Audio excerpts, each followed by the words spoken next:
Hello friends, welcome back to my YouTube channel Shikshan digital academy. मध्यकालीन भारतीय इतिहास के अंतर्गत हम अध्ययन कर रहे हैं सूफी आंदोलन का। आज का ये वीडियो उसी का अगला भाग है। आज के इस वीडियो में हम सूफी आंदोलन से संबंधित जो चिश्ती संप्रदाय है उसकी बात करेंगे।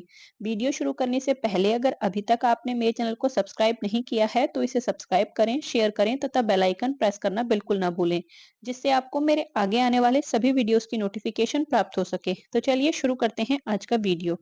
बात करें चिश्ती संप्रदाय की, तो जो चिश्ती संप्रदाय है उसकी जो उत्पत्ति है वो भारत से बाहर हेरात में हुई थी। चिश्ती संप्रदाय के जो मूल संस्थापक थे वो ख्वाजा अब्दुल चिश्ती थे और उन्हीं के नाम पे इस संप्रदाय का जो नाम है वो चिश्ती संप्रदाय पड़ गया था। अब आगे हम पहले जो चिश्ती संप्रदाय है उसके जो सिद्धांत थे उनको डिस्कस करते हैं। चिश्ती संप्रदाय के जो सिद्धांत थे उसमें पहला था कि जो चिश्ती संत थे वो निजी संपत्ति के खिलाफ यानी कि पर्सनल अपनी प्रॉपर्टी नहीं रखते थे। संपत्ति को आध्यात्मिक विकास में वो बाधक मानते थे कि मतलब अगर संपत्ति किसी के पास होगी या कोई भी अपनी जो पर्सनल संपत्ति है, निजी संपत्ति है उसको रखेगा तो वो आध्यात्म की राह में आगे नहीं बढ़ पाएगा। इसके अलावा वे समा यानी कि जो रहस्यात्मक संगीत होता था उसमें विश्वास करते थे। और ये जो समा होता था मतलब ये एक तरह से जो गायन या नृत्य का जो प्रोग्राम होता था उसे कहते थे। वे अपने आप को सुल्तानों, राजनीति और सरकारी सेवाओं से अलग रखते थे। सादगी और दरिद्रता का जीवन बिताते थे और राजनीति से दूर रहते थे। यानी कि कौन उस समय शासक है, वो क्या कर रहा है, क्या नहीं कर रहा है, उससे उनका कोई मतलब नहीं था। उनका जो टोटल काम होता था वो आध्यात्म से ही जुड़ा हुआ था, यानी कि ईश्वर से ही जुड़ा हुआ था। इसके अलावा योग पद्धति को सर्वप्रथम जो चिश्ती सिलसिला था उसी ने ही स्वीकार किया था। यानी कि जैसे मतलब जो प्राचीन जो वैदिक समाज था या जो वैदिक रिचुअल थे उनमें तो जो योग पद्धति थी वो पहले से ही थी, लेकिन बात करें मुस्लिम उसमें तो जो योग पद्धति थी उसको सर्वप्रथम चिश्ती सिलसिले ने ही स्वीकार किया था। आगे बात करें तो भारत में जो चिश्ती संत थे उन्होंने विलायत नाम की एक संस्था का विकास किया था जो कि राज्य के नियंत्रण से मुक्त आध्यात्मिक क्षेत्र होता था। यानी कि विलायत एक ऐसी जगह होती थी जो कि उस समय कोई भी वहां पर राज्य है तो उसका जो भी शासक होता था उसके नियंत्रण से वो मुक्त होती थी, यानी कि सूफी संतों के लिए ही वो होती थी। भारत में सबसे पहले जो बसने वाले चिश्ती थे यानी कि चिश्ती सूफी संत थे वो सखी सरवर थे, यानी कि इनका नाम सखी सरवर था और ये पहले ऐसे चिश्ती सूफी संत थे जो भारत में आकर बसे थे। अब हम बात करते हैं चिश्ती संप्रदाय के जो सूफी संत हुए हैं वो कौन-कौन से हुए हैं और उन्होंने क्या प्रमुख कार्य किए हैं और एग्जाम में कौन से पॉइंट हमारे लिए इंपॉर्टेंट हो सकते हैं उसमें से। तो बात करें चिश्ती संप्रदाय के जो सूफी संत हैं तो उनमें सबसे पहले हम देखेंगे ख्वाजा मोइनुद्दीन चिश्ती को। तो जो चिश्ती संप्रदाय है वो भारत का सबसे प्राचीन सूफी संप्रदाय माना जाता है। यानी कि बात करें जैसे कभी प्रश्न आता है कि कौन सा संप्रदाय ऐसा है जो सबसे प्राचीन सूफी संप्रदाय है भारत में, तो वो जो चिश्ती संप्रदाय है वही है। भारत में इसके जो संस्थापक थे वो ख्वाजा मोइनुद्दीन चिश्ती थे। जैसे अभी हमने बाहर देखा कि बाहर उसकी जो संस्थापना थी वो बाहर की गई थी। अगर बात करें भारत में तो भारत में जो इसकी स्थापना थी वो ख्वाजा मोइनुद्दीन चिश्ती ने की थी। इन्होंने अजमेर में चिश्ती संप्रदाय की नींव डाली थी, यानी कि अजमेर में इन्होंने जो चिश्ती संप्रदाय है उसको बनाया था। ख्वाजा मोइनुद्दीन चिश्ती मोहम्मद गौरी की सेना के साथ 1192 ईस्वी में भारत आए थे। 1192 ईस्वी में जब मोहम्मद गौरी यहाँ पर यानी कि भारत पर जब उसने आक्रमण किया था तो ये उनके साथ ही सेना में आए थे। मतलब सेना में जो सैनिक वगैरह होते थे वो ही नहीं आते थे और भी बहुत से जो लोग होते थे वो आते थे, तो ये उनके साथ ही यहाँ पर भारत आए थे। ये सिजिस्तान ईरान के मूल निवासी थे। ईश्वर प्रेम और मानव सेवा उनके प्रमुख सिद्धांत थे, यानी कि ईश्वर प्रेम और मानव सेवा में वो यकीन करते थे। इसके अलावा वे अद्वैत दर्शन में भी विश्वास करते थे। आगे बात करें तो जो ख्वाजा मोइनुद्दीन चिश्ती थे उनके जो गुरु थे उनके गुरु हारूनी थे। मोहम्मद गौरी ने ख्वाजा मोइनुद्दीन चिश्ती को सुल्तान उल हिंद यानी कि हिंद का आध्यात्मिक गुरु की उपाधि भी दी है। ये एग्जाम के लिए इंपॉर्टेंट हो सकता है कि कौन से जो सूफी संत थे उनको हिंद का आध्यात्मिक गुरु कहा जाता है, तो वो ख्वाजा मोइनुद्दीन चिश्ती को कहा जाता है। और ऐसा कहा किसने था उनको, तो मोहम्मद गौरी ने ही उनको ये उपाधि दी थी। इसके अलावा ख्वाजा साहब को गरीब नवाज भी कहा जाता है, यानी कि इनको ख्वाजा साहब भी कहा जाता है और गरीब नवाज भी कहा जाता है। अजमेर में ख्वाजा साहब की जो दरगाह है उसका निर्माण प्रारंभ जो था वो इल्तुतमिश ने कराया था, यानी कि उसके निर्माण करने का जो कार्य था वो इल्तुतमिश ने शुरू किया था, लेकिन वो उसे पूरा नहीं कर पाया था और पूर्ण जो कराया था वो मालवा के गियासुद्दीन खिलजी ने कराया था। तो ये भी आप ध्यान रखेंगे। उसके बाद है ख्वाजा मोइनुद्दीन की जो दरगाह है वो सबसे पहले किताबी उल्लेख जो उसका मिलता है वो 14वीं शताब्दी में मिलता है कि ख्वाजा मोइनुद्दीन की जो दरगाह है उसका सबसे पहले अगर किताबों में जो उल्लेख हुआ है यानी कि लिखित रूप में जो उसका प्रमाण हमें मिलता है वो 14वीं शताब्दी में जाकर मिलता है। मोहम्मद बिन तुगलक पहला सुल्तान था जो ख्वाजा साहब की दरगाह पर आया था, यानी कि इनकी दरगाह पर आया था।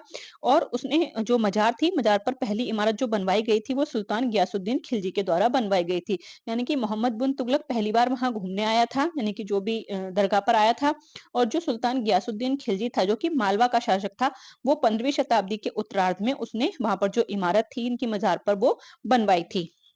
आगे बात करें तो अकबर पहली बार 1562 ईस्वी में ख्वाजा साहब की मजार पर आया था। अकबर 1580 ईस्वी तक ख्वाजा साहब की दरगाह पर 14 बार आया था। यानी कि वो कई बार इनकी जो दरगाह है उस पर दर्शन करने के लिए या जो भी है घूमने के लिए वहां आया करता था। इसके अलावा अकबर ने 2 बार यहाँ की पैदल यात्रा भी की थी। जो कि एक की थी सर्वप्रथम चित्तौड़ विजय के पश्चात जब वो चित्तौड़ जीता था उसके बाद की थी, और दूसरी 1569 ईस्वी में उसने सलीम के जन्म के बाद यहाँ की जो पैदल यात्रा थी वो की थी। वैसे तो वो 14 बार आया था, लेकिन 2 बार पैदल भी आया था। इसके अलावा अकबर ने खाना पकाने के लिए जो दरगाह है उसको एक विशाल देग जिसमें खाना बनाया जाता है, ऐसा एक बर्तन होता है, वो भी यहाँ पर भेंट किया था। इसके अलावा ये इंपॉर्टेंट पॉइंट है कि जो मुगल शहजादी जहांआरा थी, तो 1643 ईस्वी में चिश्ती की दरगाह पर आई थी। इसका जो वर्णन है कि वो आई थी, इसका वर्णन कहाँ मिलता है? तो इसका वर्णन जहांआरा के द्वारा ही जो रचित मोइनुद्दीन चिश्ती की जीवनी है, यानी कि इनकी जो जीवनी है वो जहांआरा ने लिखी है। ये इंपॉर्टेंट पॉइंट है कि जो मोइनुद्दीन चिश्ती है उनकी जीवनी किसने लिखी है? तो वो शहजादी जहांआरा ने लिखी है। और इसी में यानी कि जो ये जीवनी है, इसी में उन्होंने ये इस घटना का वर्णन किया है कि वो 1643 ईस्वी में इनकी दरगाह पर आई थी। इनकी जो जीवनी है उसका नाम है मुनिस अल अखा, यानी कि आत्मा का विश्वस्त। तो ये इनकी जीवनी है जो जहांआरा ने लिखी थी। जो जहांआरा बेगम है उन्होंने इनकी दरगाह का जो प्रवेश द्वार है तथा जो उसका जो संगमरमर का बरामदा है जिसको बेगम दालान कहा जाता है वो भी बनवाया था। इसके अलावा दलैल अल अरफिन में जो ख्वाजा हैं उनके कथनों का संग्रह, यानी कि जो भी वो उपदेश वगैरह देते थे उसका जो संग्रह है वो दलैल अल अरफिन में मिलता है। तो कभी अगर प्रश्न आ जाए कि दलैल अल जो अरफिन है वो किससे संबंधित पुस्तक है, तो ये जो ख्वाजा हैं उनसे ही संबंधित पुस्तक है, और इसमें जो उनके कथन हैं वो दिए गए हैं, और कुल मिला के ये सूफी संप्रदाय से संबंधित है। ख्वाजा ने रामदेव और जो जादूगर जयपाल थे उनको अपना शिष्य बनाया था, और जयपाल का नाम उन्होंने अब्दुल्ला रखा था। ख्वाजा मोइनुद्दीन के अनुसार विश्व के जो समस्त धर्म हैं उनका स्रोत एक ही, यानी कि सभी धर्मों की जो शुरुआत है वो एक ही स्रोत से हुई है। इसके अलावा ख्वाजा मोइनुद्दीन चिश्ती ने संगीत को आत्मा का पौष्टिक आहार बताया है। तो ये तो ख्वाजा मोइनुद्दीन जो चिश्ती थे उनके बारे में जानकारी थी। आगे हम बात करते हैं चिश्ती संप्रदाय के ही एक अन्य जो मतलब कह सकते हैं कि शेख थे। तो शेख उनका नाम था हमीदुद्दीन नागौरी। तो प्रसिद्ध चिश्ती संत शेख हमीदुद्दीन नागौरी नागौर के सुबल गांव यानी कि राजस्थान में आकर बस गए थे। इनका जो मूल नाम था वो अबुल अहमद सईद था। ये केवल कृषि से ही अपनी जीविका चलाते थे, यानी कि और किसी चीज से कोई भी पैसा नहीं लेते थे। केवल जो कृषि से आमदनी होती थी उससे ही अपना खर्चा चलाते थे। हमीदुद्दीन नागौरी ऐबक की दिल्ली विजय के पश्चात वहां जन्म लेने वाले प्रथम शिशु थे, यानी कि जब जो ऐबक था उसने जब दिल्ली को विजिट किया था तो वहां पर पैदा होने वाले जो पहले शिशु थे वो हमीदुद्दीन नागौरी ही थे। वे एकमात्र चिश्ती सूफी थे जिन्होंने शाकाहार को अपनाया था, यानी कि ये शाकाहारी थे, मांसाहार बिल्कुल नहीं करते थे। इसके अलावा हमीदुद्दीन नागौरी को उनके संयम और धार्मिकता के कारण ख्वाजा मोइनुद्दीन चिश्ती ने सुल्तान उल तरीकीन की, यानी कि सन्यासियों के सुल्तान की उपाधि दी थी। तो ये इंपॉर्टेंट है कि जो सुल्तान उल तरीकीन है या फिर सन्यासियों का जो सुल्तान है वो किस सूफी संत को कहा जाता है, तो वो हमीदुद्दीन नागौरी को कहा जाता है। आगे यहाँ पर एक नोट है, पहले उसे देख लेते हैं। तो शेख हमीदुद्दीन नागौरी तो चिश्ती संप्रदाय के थे, जबकि इन्हीं के नाम से मिलते-जुलते काजी हमीदुद्दीन नागौरी, यानी कि जैसे इनका नाम भी हमीदुद्दीन नागौरी है और जो ये दूसरे हैं इनका नाम भी हमीदुद्दीन नागौरी है। तो इनके नाम में फ़र्क क्या है? तो ये तो शेख हमीदुद्दीन नागौरी हैं और दूसरे हैं काजी हमीदुद्दीन नागौरी। तो ये क्या है? ये सुहरावर्दी सिलसिले के हैं, यानी कि जो अगला सिलसिला है जिसे हम आगे पढ़ेंगे तो ये उस सिलसिले से संबंधित है। काजी हमीदुद्दीन नागौरी का जो मूल नाम था वो शेख मोहम्मद इब्न अत्ता था, और ये बुखारा के निवासी थे। तो ये आप ध्यान रखेंगे कि दोनों का नाम सेम है लेकिन दोनों अलग-अलग संप्रदाय से बिलॉन्ग करते हैं। आगे हम बात करते हैं अगले जो शेख थे उनकी, या फिर जो अगले जो ख्वाजा हुए हैं उनकी, जो सूफी संत थे ख्वाजा कुतुबुद्दीन बख्तियार काकी। ये बहुत ही ज्यादा महत्वपूर्ण है एग्जाम के लिए क्योंकि इनसे बहुत सारे पॉइंट एग्जाम में आते हैं। ख्वाजा कुतुबुद्दीन बख्तियार काकी सुल्तान इल्तुतमिश के समकालीन थे। पहला तो यही है कि ये किसके समकालीन थे, तो इल्तुतमिश के समकालीन थे, और ये फरगना के निवासी थे जहाँ का बाबर निवासी था। कुतुबुद्दीन बख्तियार काकी को बख्तियार यानी कि भाग्य बंधु की जो उपाधि थी वो ख्वाजा मोइनुद्दीन चिश्ती ने दी थी। जो सबसे पहले वाले चिश्ती संप्रदाय के जो संत थे उन्होंने उनको ये उपाधि दी थी।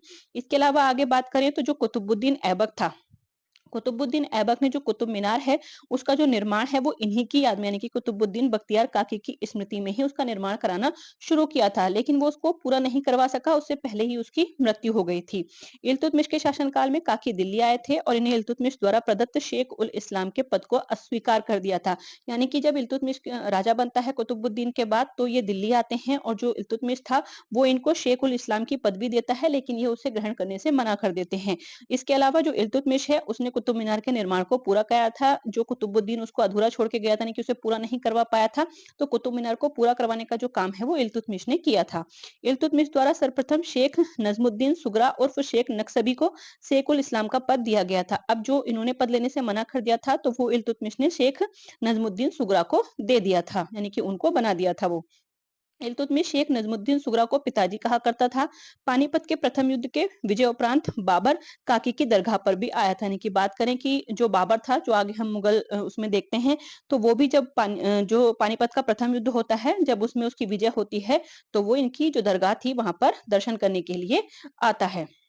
आगे हम बात करते हैं अगले जो सूफी संत थे उनकी, जो कि शेख फरीदुद्दीन गज शंकरी थे, यानी कि इनका नाम फरीद, नॉर्मली जो हम इनको नाम से जानते हैं तो वो फरीद नाम से जानते हैं। बख्तियार काकी के शिष्य थे शेख फरीदुद्दीन मशहूद गज शंकर, इनका पूरा नाम था। ये सिख परंपरा में बाबा फरीद के रूप में प्रसिद्ध है, यानी कि सिखों के जो धार्मिक ग्रंथ है, तो उसमें भी इनका जिक्र मिलता है और कई सारी शिक्षाएं भी उसमें इनकी संकलित हैं, तो इन्हें बाबा फरीद के नाम से जाना जाता था। बाबा फरीद के कारण चिश्तिया संप्रदाय भारत में लोकप्रिय हुआ था, यानी कि इन्होंने ही सबसे ज्यादा चिश्ती संप्रदाय को भारत में लोकप्रिय बनाया था।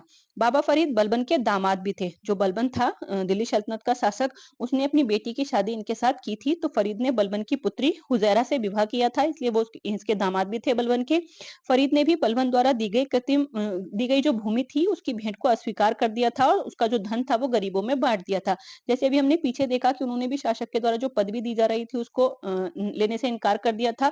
उसी तरह से फरीद को भी बलबन के द्वारा कुछ भूमि भेंट की गई थी, लेकिन उन्होंने उसको अस्वीकार कर दिया और जो पूरा धन था वो गरीबों में बांट दिया था। फरीद का जो जन्म है वो मुल्तान में हुआ था, किंतु बाद में फरीद अजोधन, जो कि पाकिस्तान वाला पंजाब है, वहां पर निवास करने लगे थे। पाक पाटन, जिसको अजोधन कहते हैं, में बाबा फरीद की मजार और खानका अभी है, यानी कि अजोधन में ही उनकी खानका है। आगे बात करें तो जो बाबा फरीद थे, उनके जो वचन हैं गुरु ग्रंथ साहिब में संकलित है, यानी कि बात करें कि जो सिखों का गुरु ग्रंथ साहिब है, जो उनकी धार्मिक पुस्तक है, उसमें कौन से जो सूफी संत हैं उनका उनके जो वचन हैं या जो प्रवचन हैं वो संकलित हैं, तो वो बाबा फरीद के ही हैं।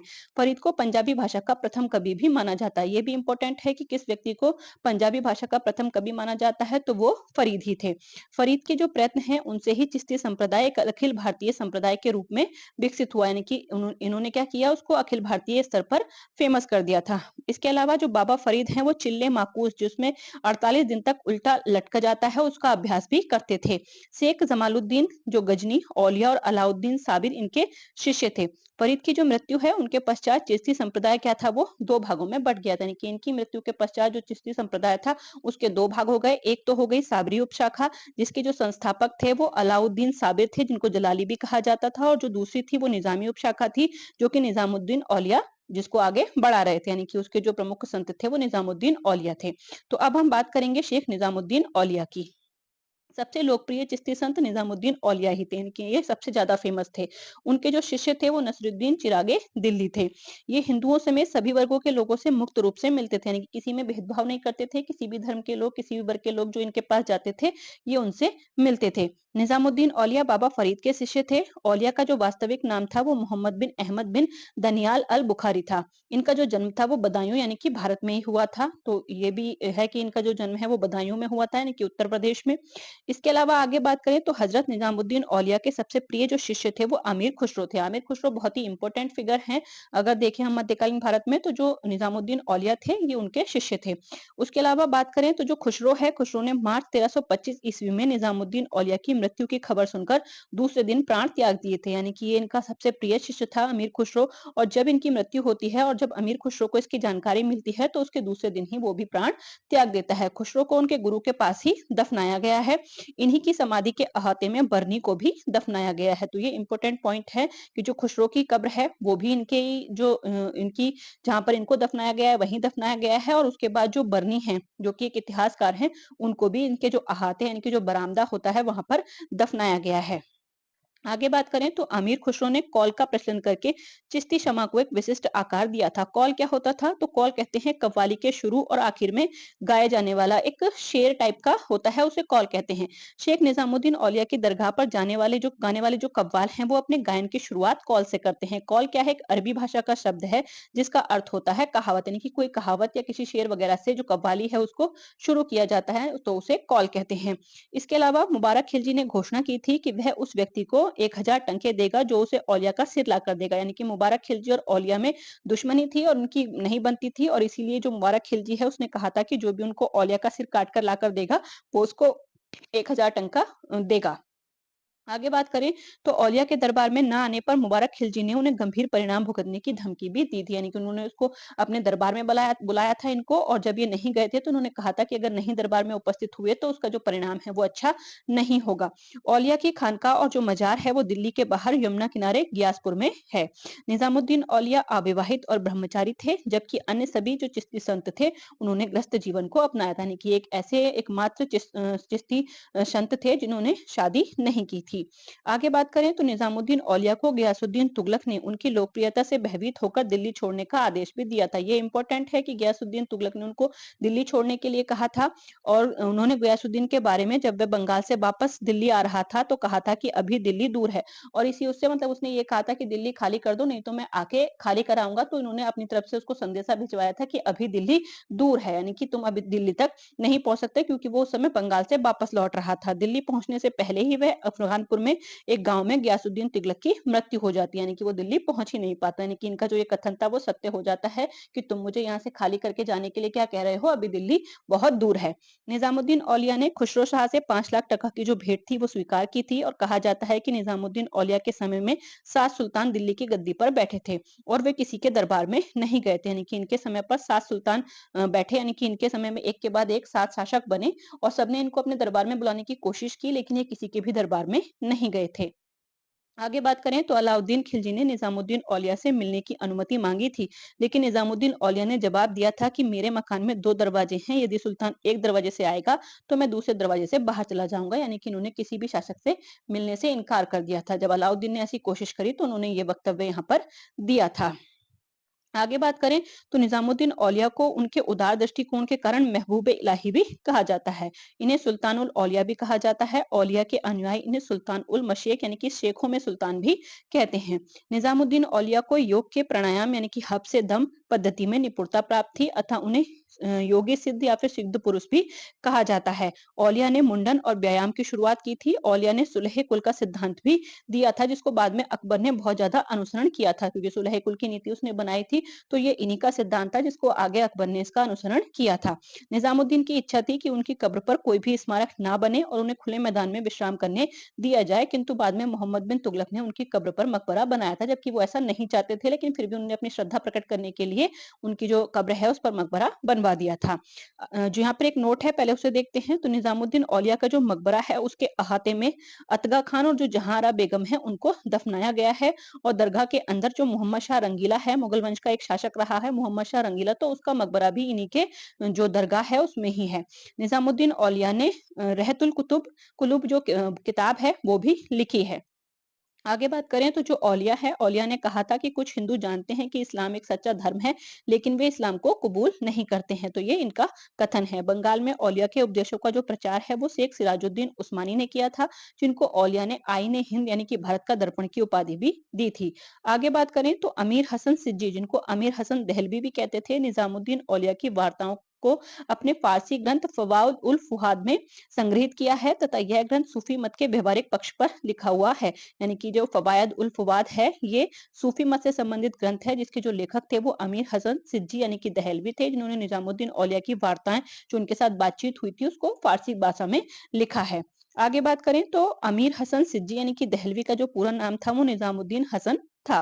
अब हम अगले जो संत थे उनकी बात करते हैं, तो वो है नसरुद्दीन चिरागे दिल्ली। चिरागे दिल्ली ने तौहीद वजूदी की रचना की है, यानी कि इनकी जो पुस्तक है उसका नाम है तौहीद वजूदी। नसरुद्दीन उत्तर भारत में प्रथम दौर के अंतिम लोकप्रिय चिश्ती संत थे। यानी कि उत्तर भारत में बात की जाए तो ये अंतिम लोकप्रिय जो संत थे वो थे, क्योंकि इसके बाद जो भी चिश्ती संप्रदाय से संबंधित संत हुए हैं वो इतने ज्यादा फेमस नहीं हुए थे। चिरागे दिल्ली की 100 वार्ताओं का जो वर्णन है वो खैर उल मजलिस में मिलता है, जिसकी रचना हमीद कलंदर ने की है। नसरुद्दीन चिरागे दिल्ली का जन्म अयोध्या यानी कि अवध में हुआ था। चिरागे दिल्ली प्रथम चिश्ती सूफी थे जिन्होंने सरकारी सेवा को चिश्ती सूफी के लिए बाधक नहीं माना। जैसे कि अब तक जो भी संत वगैरह थे वो क्या थे कि जो सरकारी चीजें हैं, सरकार के दरबारों में जाना या जो राज शासक होते थे उनके दरबार में जाना या उनकी कोई सेवा ग्रहण करना या कोई कोई पद लेना, उसको सही नहीं मानते थे। लेकिन ये पहले ऐसे सूफी संत थे जिन्होंने इस चीज को बाधक नहीं माना कि ठीक है, वहां पर कोई जॉब करते करते भी कोई जो संप्रदाय है उससे जुड़ सकता है। ये केवल दोपहर में ही सोते थे। इनके साथ ही इनको गंज यानी कि ज्ञान का भंडार कहते थे। 18वीं सदी के 18वीं सदी में दक्कन के दरगाह कुली खाने मुरक्का दहली यानी कि दिल्ली का एल्बम में चिरागे दिल्ली की दरगाह का जो जीवंत वर्णन है वो किया है। तो अब यहाँ पर प्रश्न ये बन सकता है कि जो दिल्ली का एल्बम है उसमें किसके जो दरगाह है उसका वर्णन मिलता है, तो वो चिरागे दिल्ली की जो दरगाह है उनका वर्णन मिलता है। नसरुद्दीन चिरागे दिल्ली को औलिया ने उस समय का इब्राहिम अदम भी कहा है। आगे बात करें तो नसरुद्दीन चिरागे दिल्ली को मुबारक खिलजी से विवाद हुआ था, यानी कि इनका जो विवाद था वो मुबारक खिलजी से रहता था। आगे जो अन्य चिश्ती संत थे उनके बारे में बात करते हैं कि और कौन-कौन से ऐसे संत हुए हैं जो इस संप्रदाय से संबंधित थे। तो चिरागे दिल्ली के जो उत्तराधिकारी थे सैयद मोहम्मद गेसुदराज, जो कि बहमनी साम्राज्य में आकर 1398 ईस्वी में गुलबर्गा कर्नाटक में बस गए थे। गेसुदराज को बंदा नवाज भी कहा जाता है। सैयद मोहम्मद गेसुदराज ने उर्दू शायरी की पहली किताब मिराज उल आशिकीन भी लिखी थी, यानी कि उर्दू शायरी की पहली किताब है जो कि सैयद मोहम्मद गेसुदराज ने लिखी थी और ये चिश्ती संप्रदाय से ही संबंधित थे। मोहम्मद अली समानी ने सियार मोहम्मदी में गेसुदराज का जीवन चरित्र लिखा है। दक्षिण भारत में चिश्ती सिलसिले की जो नींव थी वो निजामुद्दीन औलिया के शिष्य शेख बुरहानुद्दीन गरीब ने रखी थी। यानी निजामुद्दीन औलिया के ही शिष्य थे शेख बुरहानुद्दीन गरीब, जिन्होंने दक्षिण भारत में इसका प्रचार प्रसार यानी कि जो चिश्ती संप्रदाय है उसका प्रचार प्रसार किया था। शेख बुरहानुद्दीन गरीब दौलताबाद में रहते थे। बंगाल के शासक हसैन शाह का सत्यपीर आंदोलन चिश्ती संप्रदाय से ही प्रभावित था। शेख अब्दुल कद्दूस गंगोही लोधी कालीन व बाबर के समकालीन चिश्ती साबरी शाखा के संत थे, यानी कि ये जो दूसरी शाखा हमने ऊपर देखी थी साबरी शाखा, तो ये उसके संत थे शेख अब्दुल कद्दूस गंगोही। इनकी जो खानकाह है वो गढ़े यानी कि सहारनपुर में स्थित होने के कारण इन्हें गंगोही कहा जाता है, क्योंकि यहाँ वहां पर गंगा का प्रभाव ज्यादा है तो इसलिए उनको गंगोही कहा जाता है। इन्होंने अलख नाम से कविताएं लिखनी भी प्रारंभ की थी। इनकी जो पुस्तक है उसका नाम है रश्द नामा। इसके अलावा बात करें तो जो गंगोही थे, गंगोही नाथ योगियों की सर्वेश्वरवादी विचारधारा को काफी मानते थे। शेख सलीम चिश्ती मुगलकालीन विख्यात संत थे। इन्हें शेख उल हिंद भी कहा जाता था। इनका अकबर अत्यधिक सम्मान करता था और इनका जो मकबरा है वो अकबर ने फतेहपुर सीकरी में बनवाया था। बात करें शेख सलीम चिश्ती की तो वो भी चिश्ती संप्रदाय से ही संबंधित थे जो अकबर के समकालीन थे, और जो अकबर था वो इनका काफी सम्मान करता था और अकबर ने ही इनका जो मकबरा है वो फतेहपुर सीकरी में बनवाया था। शेख सलीम चिश्ती ने 24 बार मक्का की यात्रा की थी। जहांगीर का जो जन्म था वो शेख सलीम की कुटिया में ही हुआ था। इसके अलावा अकबर के एक और पुत्र जिसका नाम था मुराद, उसका जन्म भी शेख सलीम चिश्ती की कुटिया में ही हुआ था, यानी कि अकबर के 2 बेटों का नाम इनकी कुटिया में हुआ था। आगे बात करें तो शेख फदरुद्दीन मशहूर, जिसे महमूद भी कहते थे, वो भी एक चिश्ती संत थे जिनके उपदेशों का जो संकलन है वो सुरूर उस सुदूर में मिलता है। इसके अलावा औरंगजेब के समय शेख कलीमुल्ला के नेतृत्व में चिश्ती सिलसिले को पुनर्जीवित करने का प्रयास किया गया था। बाद में धीरे-धीरे जैसे अकबर के टाइम पे तो काफ़ी ज़्यादा फेमस था। उसके बाद जैसे-जैसे मुगल जो शासक हुए तो धीरे-धीरे ये क्या हो गया, समाप्ति की तरफ जाने लगा। लेकिन औरंगजेब के समय पर शेख कलीमुल्ला थे, उनके नेतृत्व में इसको दोबारा से पुनर्जीवित करने का प्रयास किया गया था। तो इस तरह आज के इस वीडियो में हमने चिश्ती संप्रदाय को देखा। इसके अगले जो वीडियो हैं उसमें हम जो सूफी आंदोलन है उससे संबंधित जो और संप्रदाय हैं उनके बारे में देखेंगे। अगर आप इसी तरह से मध्यकालीन भारत का इतिहास मेरे साथ पढ़ना चाहते हैं तो बने रहिए मेरे साथ। Thank you for watching.